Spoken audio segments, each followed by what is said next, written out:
Diabetes, a growing problem. The US Center of Disease Control has called diabetes an emerging epidemic. The statistics says it all. In 2002, the National Institute of Health and the CDC put the number of US residents diagnosed with diabetes at a staggering 17 million. That's about 10% of the estimated 170 million people suffering from diabetes worldwide. Another 16 million people in the US have prediabetes or impaired glucose tolerance, a condition that is a precursor to type 2 diabetes. Many remain dangerously unaware of the condition and the consequences.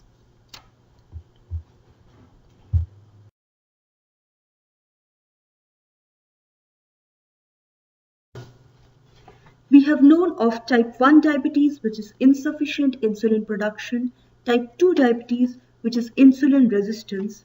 Now the third type is GDS or gestational diabetes mellitus, a type of diabetes that first starts in pregnancy. People go on to develop a certain amount of beta cell death and insulin insufficiency. GDS resolves itself after childbirth, but many have type 2 diabetes later. Diabetes insipidus is a problem with the kidneys that impedes their ability to concentrate urine adequately, usually due to deficiency in antidiuretic hormone or ADH. Now, what goes wrong in diabetes? Type 1 diabetes and also type 2 diabetes. Let's know in detail. Type 1 diabetes is insufficient insulin production. This happens when the islets, especially insulin producing beta cells of the pancreas, are destroyed.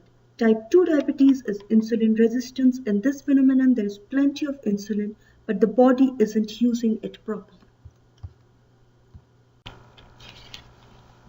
Diabetes is of mainly two kinds, that is type 1 diabetes and type 2 diabetes. We also have gestational diabetes, which can be called as type 3 diabetes. But mostly type 2 diabetes, which accounts for 90 to 95% of the total diabetes population in the US and is the sixth leading cause of death in America. But moderate levels of regular physical activity and a healthy diet can cut a person's chance of developing type 2 diabetes by up to 60%. Diabetes mellitus, as it is called commonly, is classified as a disease of the endocrine system. Now let's know more about it. Endocrine system.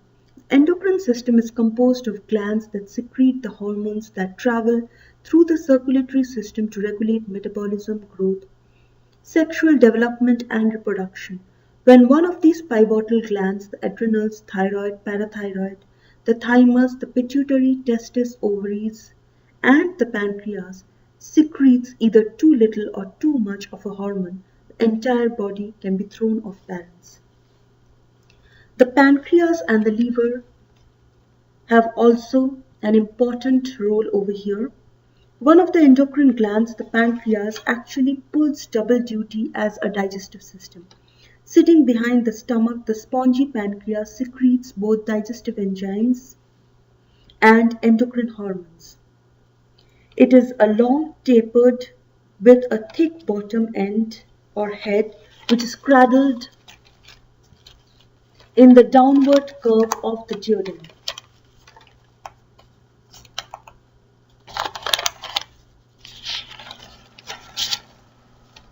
A part of the small intestine or the bowel. The long end or tail of the pancreas extends up behind the stomach towards the spleen. A main duct or channel connects the pancreas to the duodenum. While the term diabetic is useful for describing conditions related to diabetes, diabetic can also be called in conditions where there is severe diabetic kidney disease, which is also a very major condition.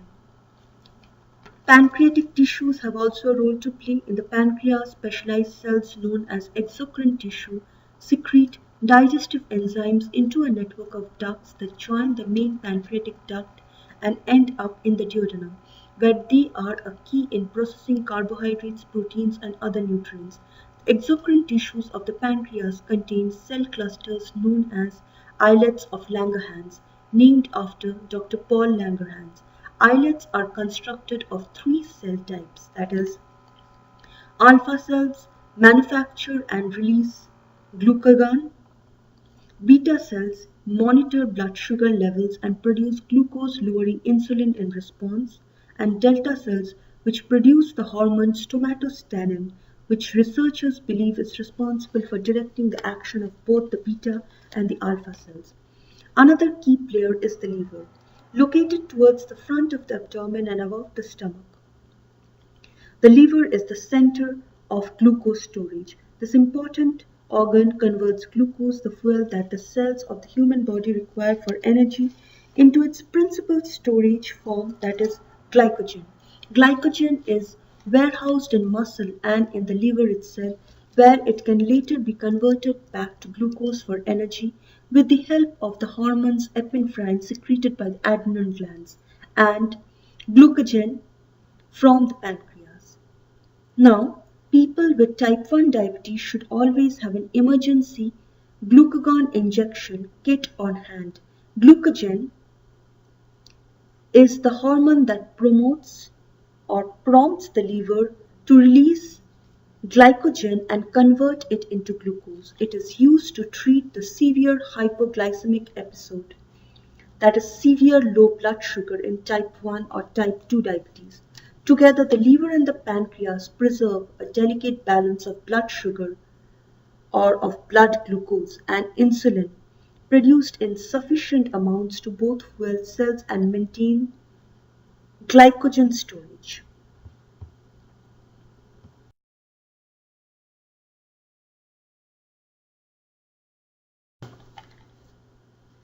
Type 2 diabetes, which is insulin resistance. Insulin and blood sugar control.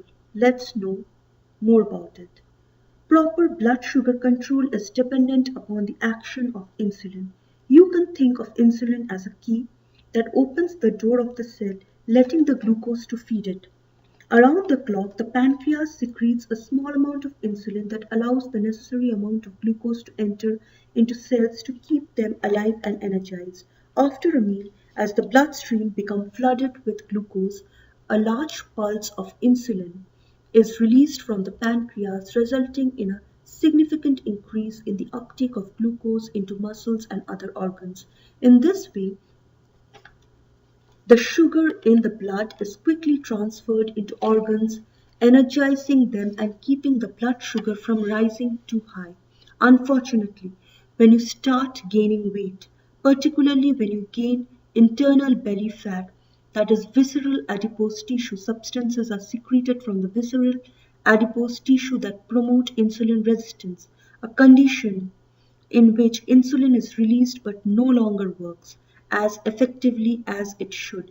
Insulin, as a molecule, is still the same, but the cells throughout the body lose some of their ability to sense and respond properly to it. Because elevated blood sugar is so harmful, the body works hard to keep blood sugar normal as insulin resistance develops. It does this by releasing higher than normal amounts of insulin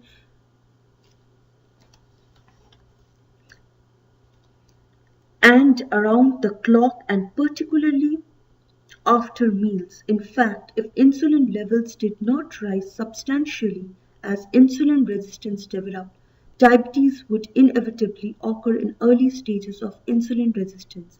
In most cases, these high levels of insulin fend off diabetes for some time, but have several implications for those who are newly living with a weight problem. Now that is a very big issue again. Now let's know about glucose.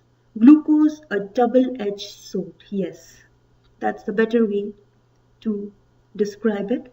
Because glucose is a fuel for your body, in many ways it is like gasoline for your car. If you run out of glucose, your body will quit.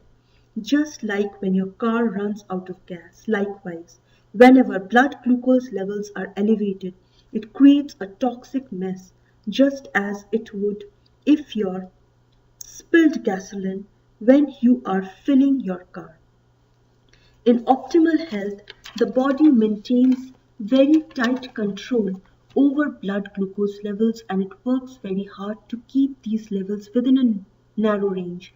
When blood glucose levels surge too high, excessive glucose cannot be readily taken by the cells. It begins to bind to various body proteins and other molecules, changing their structure and creating physiological chaos. These sugar-coated molecules are called advanced glycosylated and products.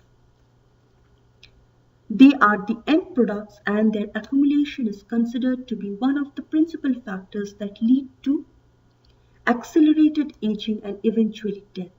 Excessive glycoxylatin has many adverse effects. Inactivation of the enzymes, inhibitor of regulatory molecule binding, and the formation of abnormal protein structures.